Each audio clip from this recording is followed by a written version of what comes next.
नमस्कार, आप देख रहे हैं पंजाब केसरी। मैं आपके साथ हूं ज्योति शर्मा। मंडल बनाम कमंडल की जंग एक बार फिर देश की राजनीति को अपने चपेट में लेती दिखाई पड़ रही और इस बार की लड़ाई के बीच हिंदुत्व के एजेंडे की भी भूमिका देखी जा सकती है। 90 की दशक में मंडल आयोग की सिफारिश भी राम मंदिर आंदोलन के उभारने को देखते हुए लागू की गई थी और अब जबकि राम मंदिर बनकर तैयार हो चुका है, देश की राजनीति उसी मोड़ के इर्द गिर्द मंडरा रही है। चुनावी साल में 22 जनवरी 2024 को राम मंदिर की प्राण प्रतिष्ठा होने जा रही है। बीजेपी के हिंदुत्व के एजेंडे के असर को कम करने के लिए विपक्ष की तरफ से जातिगत जनगणना की मांग शुरू की गई थी और एक नमूना बिहार के मुख्यमंत्री नीतीश कुमार ने पेश कर दिया है। मौजूदा विधानसभा चुनावों के साथ साथ कांग्रेस तो केंद्र की सत्ता में आने पर देश भर की जातिगत जनगणना कराने का वादा भी कर रही है। बिहार में तो आरक्षण के सीमा 75% तक बढ़ाने का प्रस्ताव भी पास किया जा चुका है।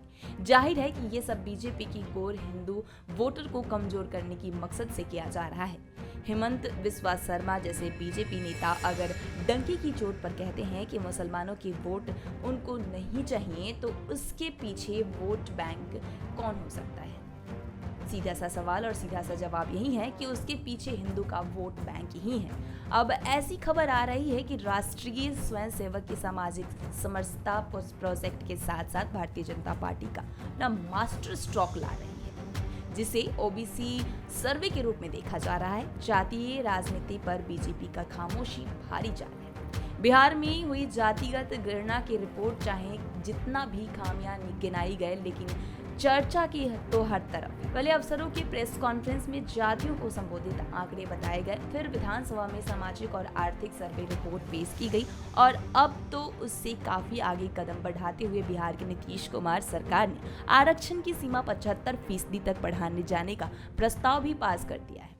बीजेपी को ये एहसास हो गया है कि अब जातीय जनगणना न कराए जाने पर लालू यादव ने पिछड़े वर्ग की तरफ से देश की जनगणना का बहिष्कार किए जाने का ऐलान कर दिया था। उसी दौरान नीतीश कुमार भी जातीय जनगणना की मांग लेकर तेजस्वी यादव के साथ प्रधानमंत्री से जाकर मुलाकात भी कर डाली थी। बीजेपी सरकार ने केंद्रीय मंत्री नित्यानंद राय से संसद में भले ही जातीय जनगणना कराने का इनकार कर दिया हो, लेकिन बीजेपी ने ऐसा कभी जाहिर नहीं होने दिया कि वो कहीं से भी इसके खिलाफ है। बिहार वाले प्रतिनिधि मंडल में बीजेपी विधायक का शामिल होना इस बात का सबूत है।